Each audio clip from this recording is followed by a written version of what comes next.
Hello दोस्तों। Last PDF के बचे हुए क्वेश्चन जो बचे हुए थे उन्हें आज कंप्लीट करते हैं।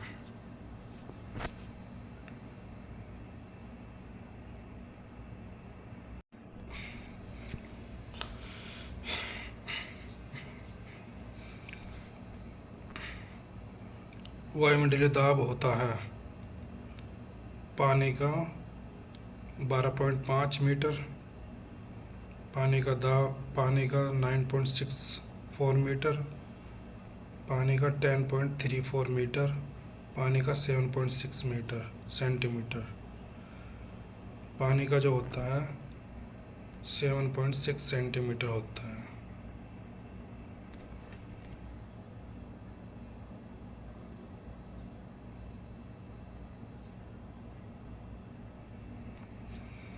नेक्स्ट क्वेश्चन पे चलते हैं, थोड़ा इसका डिटेल में पढ़ लेते हैं।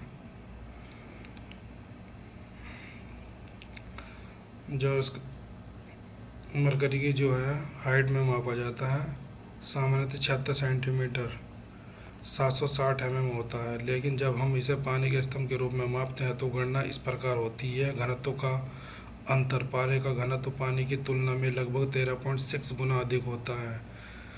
गणना, यदि 76 सेंटीमीटर पारे के दाब को पानी में बदलना हो तो अगर पानी में बदलना है तो 7.6 इंटू 13.6 के मल्टीप्लाई कर देंगे, इतना आ जाएगा 10.34 मीटर।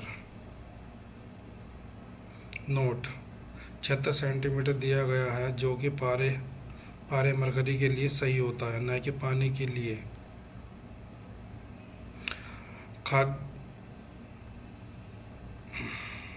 खाद्यान्नों के श्वसन के संबंध में निम्नलिखित कथनों को पढ़िए और नीचे दिए गए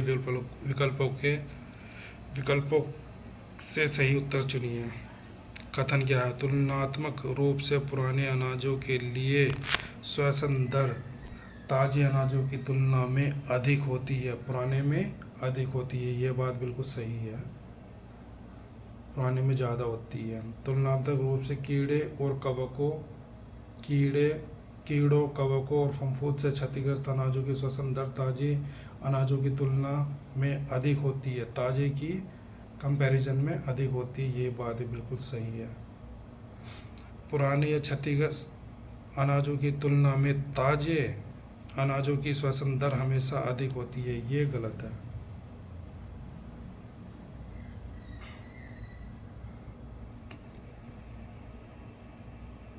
पहला और दूसरा सही है, देखते हैं, पढ़ते हैं थोड़ा। कथन फर्स्ट, तुलनात्मक रूप से पुराने अनाजों के लिए श्वसन दर ताजे अनाजों की तुलना में अधिक होती है। तथ्य, यह कथन सही है। पुराने अनाज जैसे जैसे समय के साथ अपना जीवन चक्र पूरा करते हैं तो उनकी कोशिकाओं की संरचना अखंडता कम होने लगती है और उनमें एंजाइमों की गतिविधि के कारण श्वसन दर ताजे अनाजों की तुलना में बढ़ सकती है। कथन 2, तुलनात्मक रूप से कीड़ों और कवकों फफूंद से क्षतिग्रस्त अनाजों की श्वसन दर ताजे अनाजों की तुलना में अधिक होती है।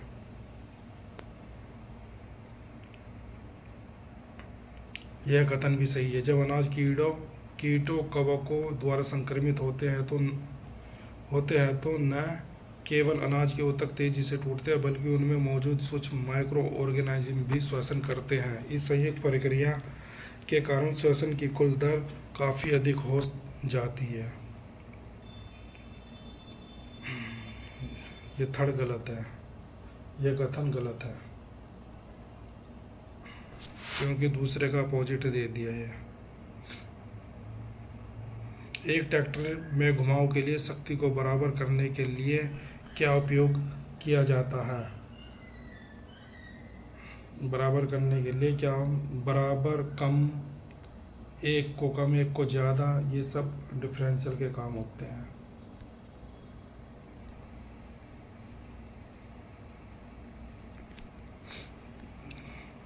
ट्रैक्टर या किसी भी वाहन में डिफरेंशियल का मुख्य कार्य पहियों को अलग अलग गति से घूमने की अनुमति देना, खासकर जब वाहन किसी मोड़ पर घूम रहा हो मोड़ पर भूमिका। जब ट्रैक्टर मुड़ता है तो बाहर वाले पहिए को अंदर वाले पहिए की तुलना में अधिक दूरी तय करनी पड़ती है। शक्ति का विवरण। डिफरेंशियल इंजन से आने वाली शक्ति को दोनों पहियों में इस तरह विभाजित करता है कि वे अपनी ज़रूरत के अनुसार अलग अलग गति में घूम सके, लेकिन उन्हें मिलने वाला टॉर्क शक्ति संतुलित रहे। अन्य विकल्प। गियर, यह गति और टॉर्क को बदलने के काम आता है। ट्रांसमिशन, यह इंजन की शक्ति को पहियों तक पहुंचाने वाली पूरी प्रणाली है। क्लच, यह इंजन और गियर बॉक्स के बीच संबंध जोड़ने या तोड़ने का काम करता है। वृहद आकार के कंबाइन की चौड़ाई इससे अधिक हो सकती है। वृहद की, छोटे वाले की तो 2-3, वृहद आकार कंबाइन की चौड़ाई इससे अधिक हो सकती है। वृहद वाले की बात कर रहा है। वृहद वाले में सही आंसर 4 मीटर है। और छोटा जो होता है 2.5 से 3,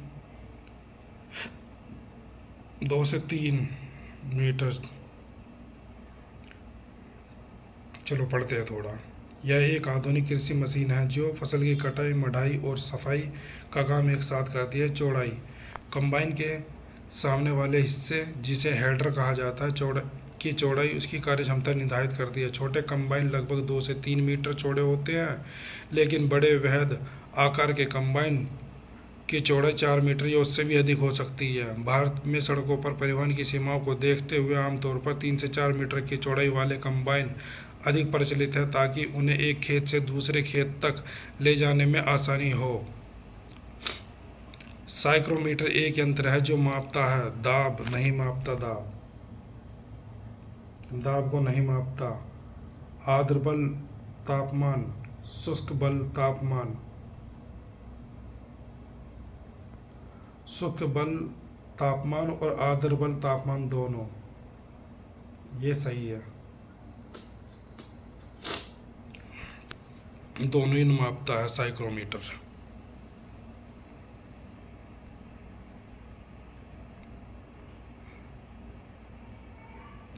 साइक्रोमीटर यह एक प्रकार का हाइग्रोमीटर है जिसका उपयोग हवा की सापेक्ष आर्द्रता, रिलेटिव ह्यूमिडिटी मापने के लिए किया जाता है। कार्यप्रणाली, इसमें 2 थर्मामीटर लगे होते हैं, शुष्क बल थर्मामीटर और आर्द्र बल थर्मामीटर। यह सामान्य वायुमंडलीय दाब को मापता है। इसके बल्ब को एक गीले कपड़े या मलमल से ढका जाता है। वाष्पीकरण के कारण इसका तापमान कम हो जाता है। इन दोनों तापमानों के बीच के अंतर, जिसे साइक्रोमीटर डिप्रेशन कहा जाता है, का उपयोग करके हवा में नमी की मात्रा का पता लगाया जाता है। दाब बैरोमीटर, पदार्थ द्वारा विद्युत चुम्बकीय तरंग के रूप में उत्सर्जित ऊर्जा को कहा जाता है। पदार्थ द्वारा विद्युत चुम्बकीय तरंग के रूप में उत्सर्जित ऊर्जा को कहा जाता है संवहन, संघनन, विकिरण, चालन। पदार्थ, इसका सही आंसर देखते हैं क्या है।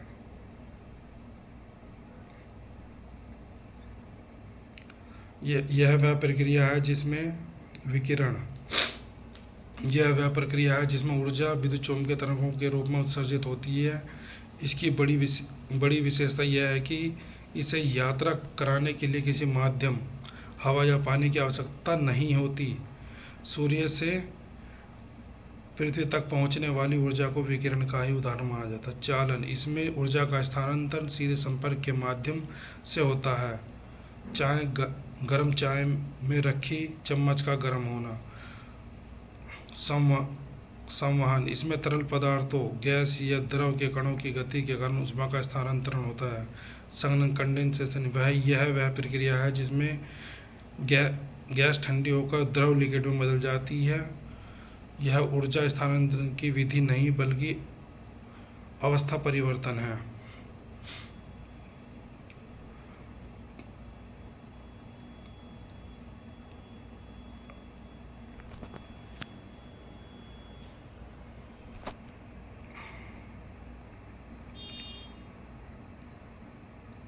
पदार्थ द्वारा विद्युत चुम्बकीय तरंग के रूप में उत्सर्जित ऊर्जा को कहा जाता है संवहन कहा जाता है। इसमें तरल पदार्थों या गैसों के कणों को गति के माध्यम से ऊष्मा का स्थानांतरण होता है। ट्रैक्टर चालित हैरो हल में डिस्क कोण की रेंज होती है।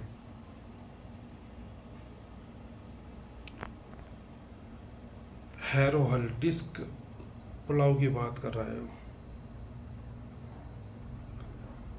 डिस्क कोण जो होता है 40 से 45 और जो टिल्ट कोण होता है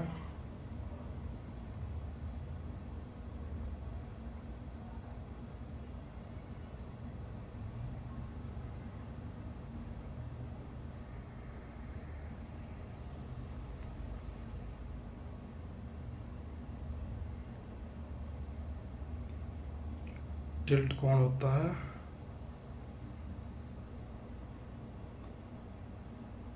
15 से 25 डिग्री।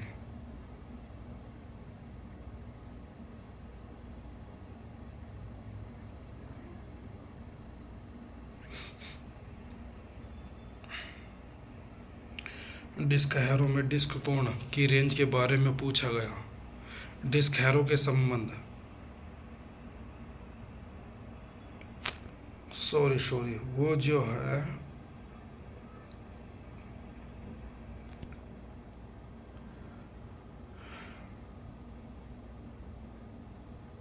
डिस्क हैरो की बात करिए, ना कि एम्बी प्लाव में डिस्क मोल्डबोर्ड प्लाव जो होता है उसमें तो होता है MB plough disc plough.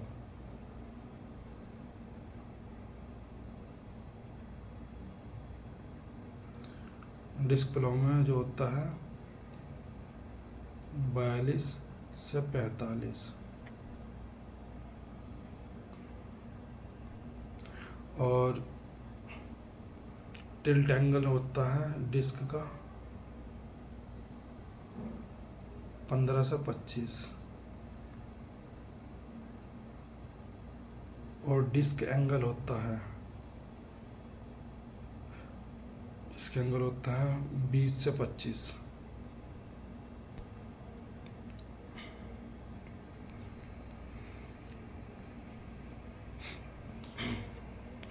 Disc harrow में डिस्क कोण की रेंज के बारे में पूछा गया। डिस्क हैरो के संबंध में सही उत्तर 20 डिग्री से 25 डिग्री के आसपास होता है, लेकिन कृषि उपकरणों की मानक परिभाषाओं के अनुसार इसके दो प्रमुख कोण होते हैं। डिस्क एंगल यह वह कोण है जो डिस्क का तल चलने की दिशा के साथ बनता है। आमतौर पर यह 0 से 25 डिग्री के बीच होता है। अधिकांश ट्रैक्टर चालित हैरो के लिए यह रेंज 15 से 25 डिग्री के बीच रखी जाती है। झुकाव कोण टिल्ट एंगल 15 से 25 डिग्री होता है। जो एम्बी प्लाव में डिस्क प्लाव होता है उसके 42 से 45। डिस्क कोण बढ़ाने मिट्टी की कटाई गहरी होती है और डिस्क कोण कम करने पर गहराई कम हो जाती है।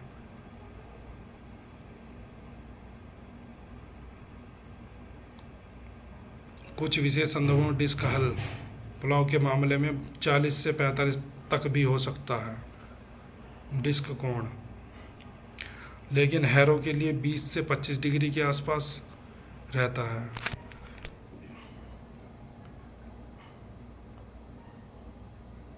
कन्फ्यूजन जो होती है ये हैरो के लिए है, ये हल के लिए है। ये हल के लिए 40 से 45 और जो टिल्ट होता है वो 15 से 25। ये याद रखने वाले पॉइंट है बिल्कुल, क्योंकि पेपर में अक्सर यही आते हैं। उच्च तापमान मापन उपकरणों को कहते हैं। उच्च तापमान जो मापा जाता है वो पायरोमीटर से मापा जाता है, जैसे पिघलती हुई धातु का टेम्परेचर,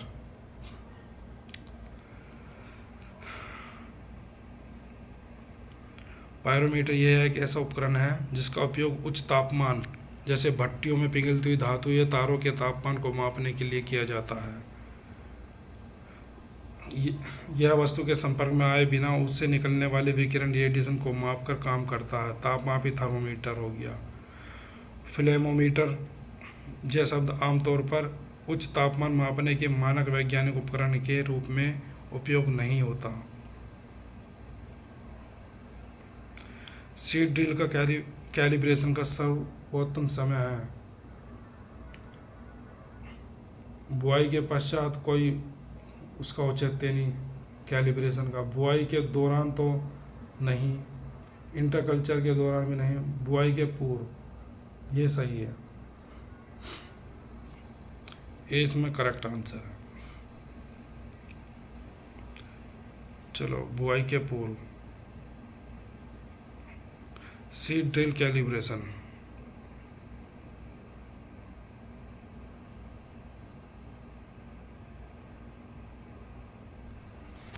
यह वह प्रक्रिया है जिसके द्वारा यह सुनिश्चित किया जाता है कि मशीन प्रति हेक्टेयर वांछित मात्रा में बीज गिरा रही है।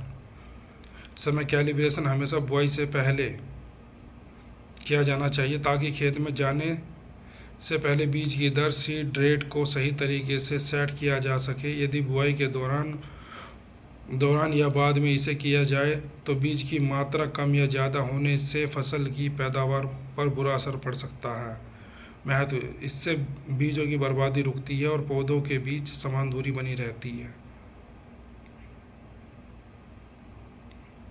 कौन सा नियम कहता है कि किसी निश्चित तापमान और तरंग दैर्घ्य पर किसी सतह की उत्सर्जन क्षमता और अवशोषण क्षमता बराबर होती है? फूरियर का नियम, किरचॉफ का नियम, स्टीफन बोल्ट्जमान का नियम। ये तो है नहीं, फूरियर का नियम भी नहीं है, बचा फूरियर का नियम हो सकता है। किसी निश्चित तापमान और तरंग दैर्घ्य पर किसी सतह की उत्सर्जन क्षमता और अवशोषण क्षमता बराबर होती है। सही आंसर देखते हैं इसका क्या।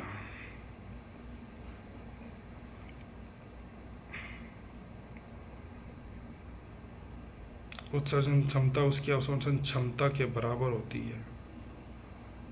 यह तापीय संतुलन का नियम, तापीय संतुलन।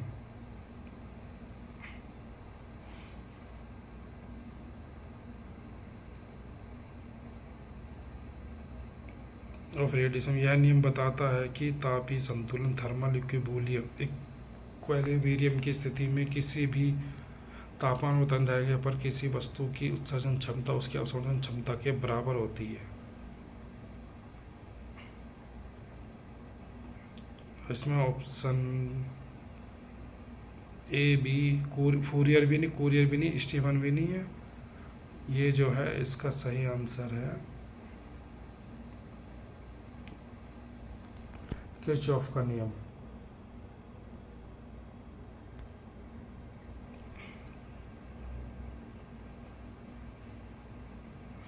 एक न्यूटन वह बल है जो डैश द्रव्यमान वाले पदार्थ को 1 मीटर पर सेकंड स्क्वायर का त्वरण देने के लिए आवश्यक है। इसका सही आंसर क्या है, देखते हैं। 1 न्यूटन वह बल है जो 1 किलोग्राम द्रव्यमान वाले पदार्थ को 1 त्वरण देने के लिए आवश्यक है। 1 किलोग्राम सही आंसर है इसका।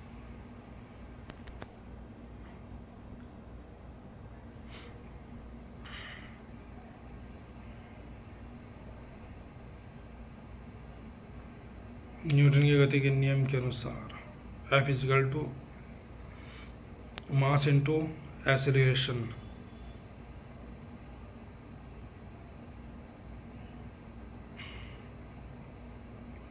ऊष्मा गति का शून्य कोटि जीरोथ नियम किससे संबंधित है?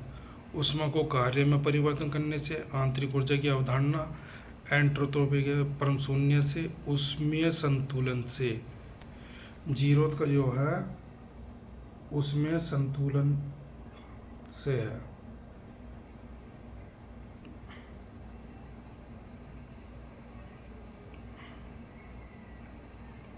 तापीय साम्य थर्मल इक्विलिब्रियम की अवधारणा पर आधारित है।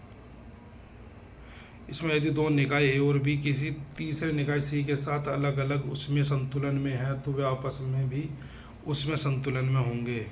यह नियम तापमान की अवधारणा को परिभाषित करता है और थर्मामीटर के कार्य करने का आधार है।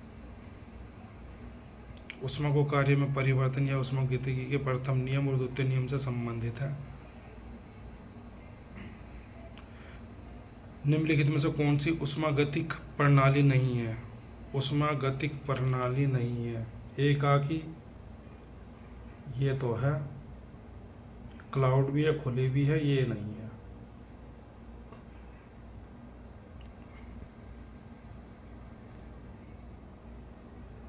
नहीं है गया तो इसका आंसर ये हो जाएगा बी। एकाकी इंटीग्रेटेड, खुली भी है, बंद भी है, एकाकी विकलित प्रणाली भी है, आइसोलेटेड सिस्टम भी है। ये इंपॉर्टेंट क्वेश्चन है। पूर्ण आवेशित बैटरी इलेक्ट्रोलाइट का विशिष्ट घनत्व स्पेसिफिक ग्रेविटी होती है, ये होती है 1.280।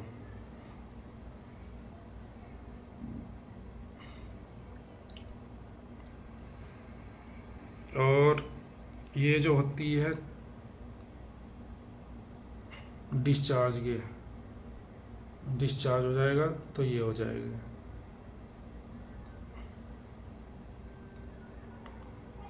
हाफ चार्ज की, ये हो जाएगी 1.25, ये हाफ चार्ज की है। चलो बाकी डिटेल में पढ़ लेते हैं। विशिष्ट घनत्व स्पेसिफिक ग्रेविटी है बैटरी की चार्जिंग स्थिति, स्टेट ऑफ चार्ज को मापने का एक पैमाना। इसे मापने के लिए हाइड्रोमीटर नामक उपकरण का प्रयोग किया जाता है। पूर्णतः आवेशित बैटरी एक पूरी तरह से चार्ज लेड एसिड बैटरी का विशिष्ट घनत्व आमतौर पर 1.26 से 1.28 के बीच होता है। यदि दी गई विकल्पों में 1.28 सबसे सटीक मान है। अर्ध हाफ चार्ज जो है 1.2 से 1.22 के बीच, और डिस्चार्ज जो है 1.15 या उससे कम। जैसे जैसे बैटरी चार्ज होती है इलेक्ट्रोलाइट में सल्फ्यूरिक एसिड की सांद्रता बढ़ती है, जिससे उसका विशिष्ट घनत्व भी बढ़ जाता है। एक स्वस्थ और फुल चार्ज सड़क परिवहन कार्य हेतु फार्म ट्रैक्टर की वांछित रीड स्पीड किलोमीटर प्रति घंटा होती है। सड़क परिवहन कार्य हेतु फार्म ट्रैक्टर की वांछित रीड स्पीड किलोमीटर प्रति घंटा होती है। कितनी होती है? इसका आंसर देखना पड़ेगा। देखते हैं क्या इसका आंसर। 19 से 24। 19 से 24 सही है इसका। सड़क परिवहन के लिए 19 से 24 जो है स्पीड फार्म ट्रैक्टर की वांछित है। फार्म ट्रैक्टर मुख्य रूप से खेती के कार्य जैसे जुताई के लिए डिजाइन किए जाते हैं, जहां अधिक खिंचाव ड्राफ्ट की आवश्यकता होती है, न कि उच्च गति की। खेत में काम करते समय इसकी गति आमतौर पर, खेत में जब काम कर रहा है तो इसकी गति 3 से 6 किलोमीटर प्रति घंटा के बीच होती है। हालांकि जब ट्रैक्टर का उपयोग सड़क परिवहन या रोड या ट्रॉली खींचने के लिए किया जाता तो इसकी वांछित या मानक रोड स्पीड लगभग 19 से 24 किलोमीटर प्रति घंटा या 12 से 15 मील प्रति घंटा होती है।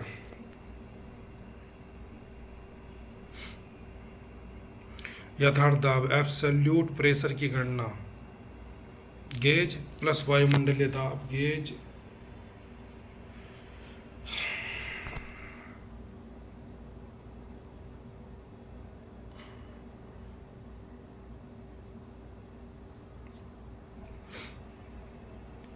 गेज दाब ये तो नहीं है। गेज दाब वायुमंडलीय दाब भी नहीं है, ये भी नहीं है। इसका जो आंसर है ये है गेज दाब प्लस वायुमंडलीय दाब।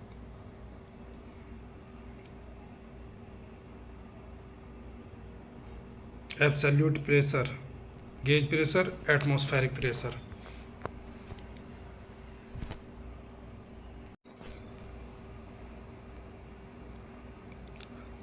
एब्सोल्यूट प्रेशर यह वह कुल दबाव है जो किसी बिंदु पर शून्य दबाव पूर्ण निर्वात के संदर्भ में मापा जाता है।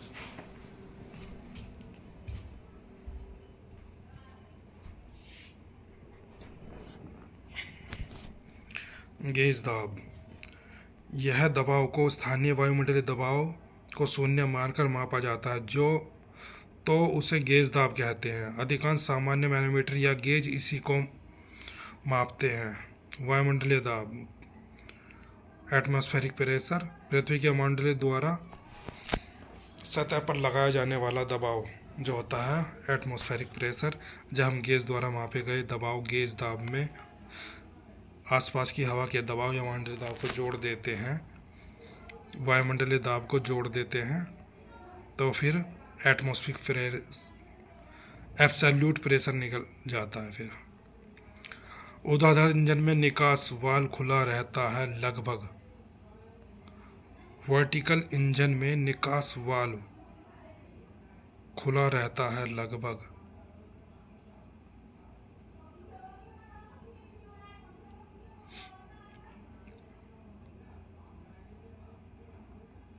दो सौ पच्चीस, 185, 125, 285। चलो सही आंसर इसका देख लेते हैं क्या है।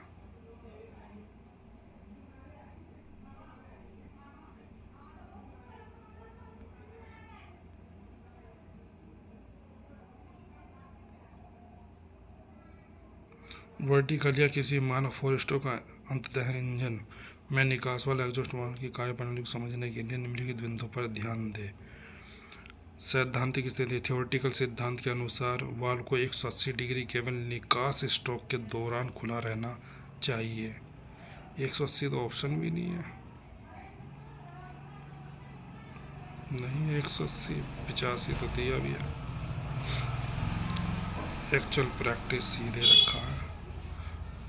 इंजन की दक्षता बढ़ाने और जली हुई गैसों को पूरी तरह से बाहर निकालने के लिए निकास वाल्व को निकास स्ट्रोक शुरू होने से पहले ही खोल दिया जाता है और सक्शन स्ट्रोक शुरू होने के कुछ समय बाद तक खुला रखा जाता है। कोण की गणना 35 डिग्री से 50 डिग्री BDC से पहले खुलता है। यह पूरे 80 डिग्री के दौरान खुला रहता है। दिए गए विकल्पों में 225 इस वास्तविक अवधि लगभग 210 से 240 के सबसे करीब और मानक उत्तर माना जाता है। 225 डिग्री।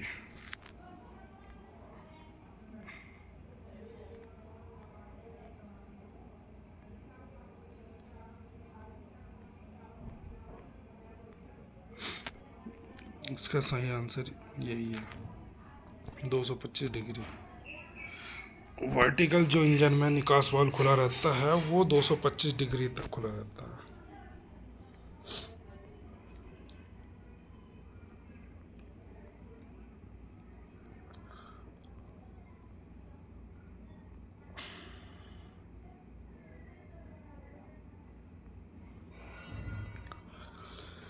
नीचे दो कथन दिए गए हैं, एक को अभिकथन ए और दूसरे को कारण आर कहा गया है। नए फ्लैट भंडारण डिजाइन थैलों में भंडारण बैग्ड स्टोरेज की तुलना में भंडारण क्षमता को 66% तक बढ़ा देती है। इसमें क्षैतिज दाब को बट्रेस के माध्यम से संभाला जाता है और वेंटिलेटरों को समाप्त कर दिया जाता है।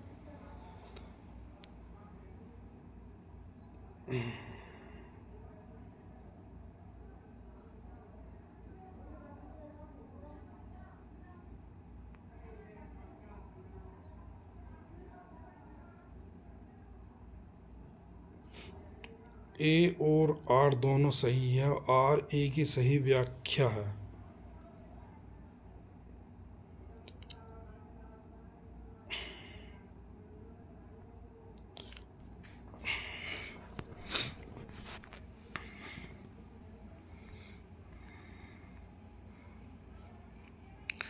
नई फ्लैट भंडारण डिजाइन डिजाइन थैलों में भंडारण की तुलना में भंडारण क्षमता को 66% तक बढ़ा देती है। इसमें क्षैतिज दाब को बट्रेस के माध्यम से संभाला जाता है और वेंटिलेटर को समाप्त कर दिया जाता है। इस तरह के टफ क्वेश्चन होते हैं, थोड़ा चलो डिटेल में पढ़ लेते हैं। नई फ्लैट भंडारण डिजाइन थैलों में भंडारण की तुलना में भंडारण क्षमता 66% तक बढ़ा देती है। इसमें क्षैतिज दाब को बट्रेस के माध्यम से संभाला जाता है और वेंटिलेटर को समाप्त कर दिया जाता है। विश्लेषण: फ्लैट स्टोरेज संरचना में बट्रेस दीवारों को सहारा देने वाला स्तंभ का उपयोग किया जाता है ताकि अनाज के क्षैतिज दबाव को झेला जा सके। यह डिजाइन पारंपरिक बैग स्टोरेज की तुलना में जगह का बेहतर उपयोग करती है, जिससे क्षमता में उल्लेखनीय वृद्धि होती है। वेंटिलेटर का प्रबंधन भी इसमें विशिष्ट होता है। अब इस टाइप के क्वेश्चन है ये। नीचे दो कथन दिए गए हैं, एक को अभिकल्पन ए और दूसरे को आर कहा गया है। साइलेज का बहिर्स्राव जल स्रोतों में नहीं डाला जाना चाहिए। और जो है इसमें जैव रासायनिक ऑक्सीजन मांग BOD अधिक होती है और यह जल स्रोतों को प्रदूषित कर सकता है।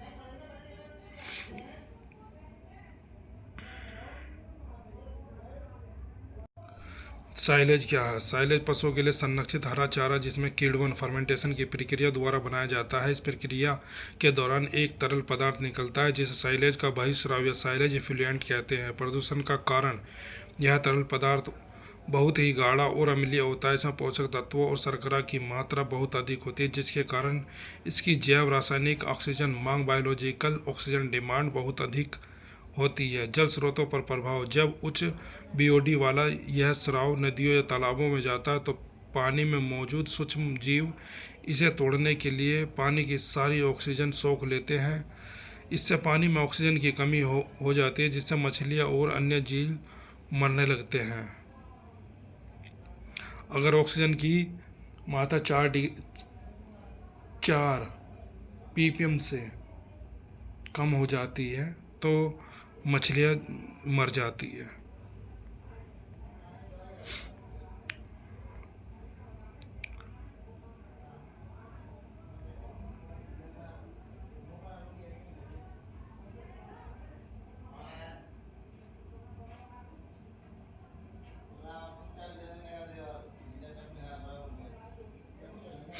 इसमें दोनों सही है, उसका निवारण भी सही हो रहा है। 28% शुष्क पदार्थ ड्राई मैटर के साथ 3 मीटर की गहराई पर जमा साइलेज का विशिष्ट वजन टन प्रति घन मीटर में कितना है?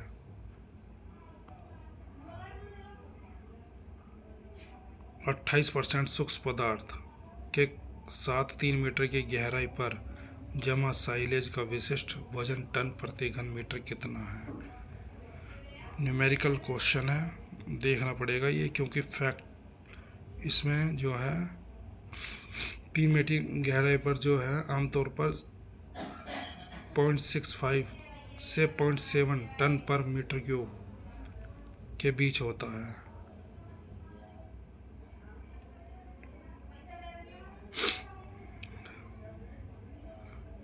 बस आज PDF के क्वेश्चन ख़त्म हो गए। नेक्स्ट वीडियो जल्दी ही लेकर आऊँगा।